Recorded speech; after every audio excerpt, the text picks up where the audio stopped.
the old saying goes, imitation is the sincerest form of flattery. If that's to be believed, then the level of Saints Row 2's praise approaches that of adoring adulation.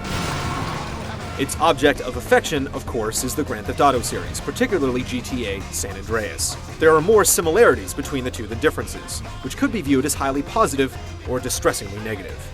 Is Saints Row 2 a heavenly nod to Rockstar's critically acclaimed series, or a trip through tired cliches?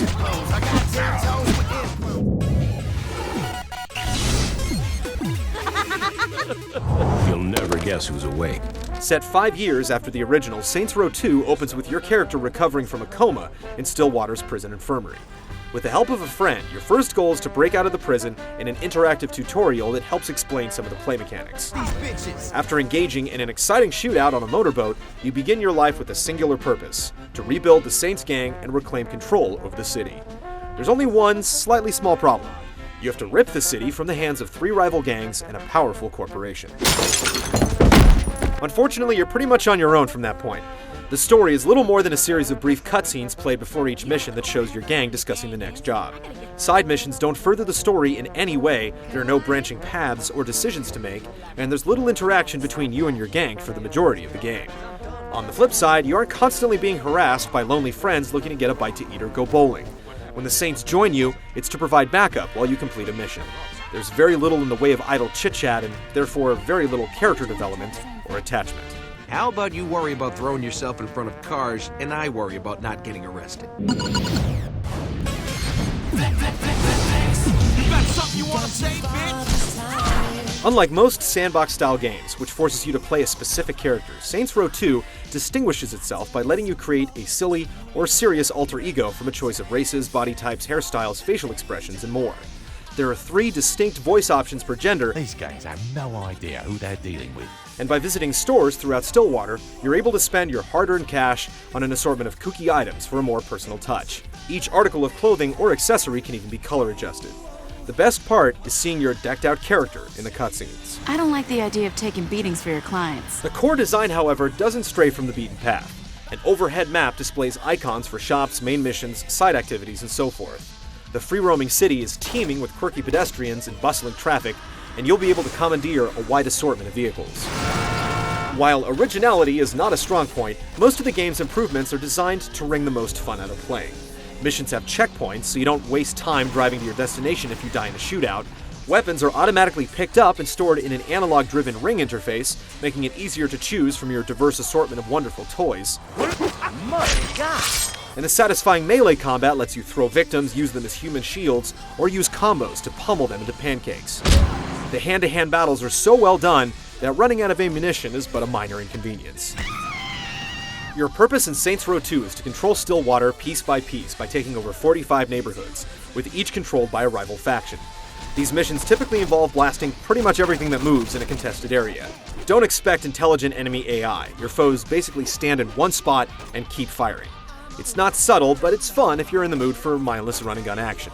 Unlike earlier entries in the Grand Theft Auto series, where you gradually unlocked parts of the city, the world in Saints Row 2 is completely open from the start. Since you aren't moving from one key contact to another, it's also a lot less linear. The money you earn is also put to good use. In addition to clothing, you can purchase businesses, new vehicles, tattoos, music tracks, crib upgrades, and more. Completing side missions or diversions earn you both cash and respect, which in turn opens up main missions for each faction. You can also earn respect by shooting gang members, performing stunts, driving recklessly, and basically having your way with the city. This is one of the best features in Saints Row 2, as everything you do matters. You'll rack up respect points by driving in the oncoming lane, weaving through traffic, or performing one-hit kills. Another interesting design choice is that wearing certain clothes increases your style, which acts as a point multiplier for respect. The more fashion-forward your character, the more respect you'll gain.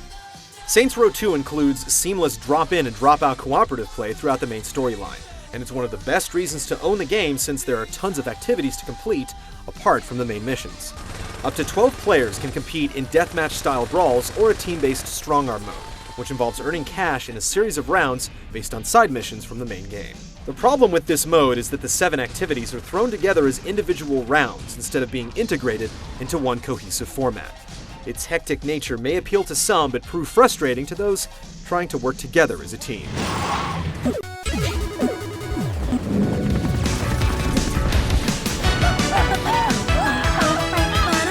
loved the action in Grand Theft Auto, suffice it to say you'll love the action here, as long as you temper your expectations. While there are enough activities in Stillwater to fill a tour guide, they aren't all new. You can outrun the law, smash vehicles in a demolition derby, become a hitman or woman, spray graffiti, collect fares in a taxicab, go on rampages, and defend your territory from gangs. Sound familiar? You'll also experience double entendres, snarky radio hosts, and licensed songs from different music genres. There are other problems. Vehicles are in desperate need of some automatic transmission fluid, because it often feels like you're carrying Kevin Smith, Kirstie Alley, and Tony Soprano in the trunk. You learn to adjust, and on a positive note, there are a lot of vehicles to hop aboard. It's just a pity they don't handle as well as they should. The lack of a cover system for gunplay stinks, but the game earns points for not relying on an auto-aim feature. Didn't think I had the balls. While you can also enter a fine aim over-the-shoulder view for easier headshots, it's not really needed for the majority of encounters. Your health automatically replenishes while not in combat, but it hasn't really been balanced with this in mind, making things a little too easy.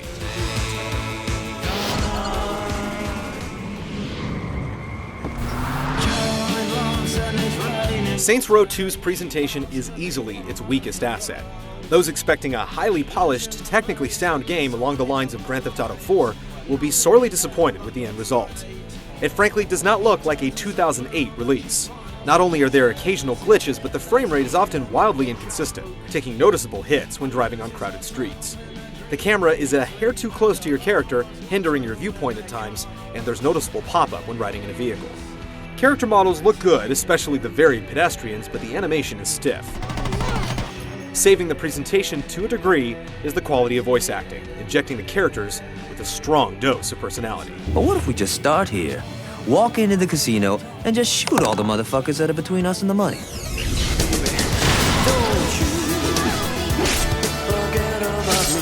Saints Row 2 is undeniably rough around the edges, blatant with its recycling, and exhilarating in its craziness. It's a game that your brain knows has problems, but your heart doesn't care. Would this game exist had it not been for Grand Theft Auto's success? No way, but there's something to be said for being able to slice and dice foes with a katana, zap pedestrians with a taser, go streaking, and pump raw sewage at houses. Despite the seemingly hardcore gang-related theme, Saints Row 2 is more South Park than South Central. It never takes itself too seriously, which is the right approach.